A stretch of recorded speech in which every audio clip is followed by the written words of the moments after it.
Organic खेती की तरफ अभियान में आपका स्वागत है किसान भाइयों। गुजरात अरवली से नरवत सिंह जी ने हमें ये प्याज की वीडियो भेजी है। मल्टीप्लायर तकनीक इस्तेमाल करने के बाद 12-15 दिन में उनकी फसल का चेहरा बदल गया है। ग्रीनरी देखिए काफ़ी ज़बरदस्त। मल्टीप्लायर तकनीक का इस्तेमाल प्याज में आप जमीन से एक बार और हर सप्ताह में मल्टीप्लायर तकनीक का छिड़काव करते हैं तो काफ़ी ज़बरदस्त फसल और काफ़ी ज़बरदस्त उत्पादन आपको मिल सकता है। आप फसल देखिए दिल खुश हो जाता है, किसान भाई संतुष्ट होता है कि आज तक इतने प्रोडक्ट इस्तेमाल किए लेकिन ऐसा फसल आज तक हमें देखने को नहीं मिली। लेकिन मल्टीप्लायर तकनीक का इस्तेमाल करने से ग्रीनरी ग्रोथ रॉकेट का प्रमाण कम हो जाता है, काफ़ी ज़बरदस्त फसल हो जाती है। अधिक जानकारी के लिए स्क्रीन पे जो नंबर दिख रहा है उस पर संपर्क कीजिए।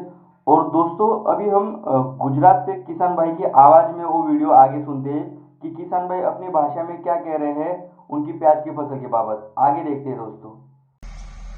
મિત્રો આ ડુંગળીમાં 15 દિવસ પહેલા યુરિયા જોડે મલ્ટીપ્લાય કોટિંગ કરીને પાણી આપવામાં આવ્યું છે। 15 દિવસમાં આખો રૂઆબ જ બદલાઈ ગયો છે, પાવરફુલ થઈ ગઈ છે એકદમ। ખેડૂત પર બહુ જ સંતુષ્ટ છે।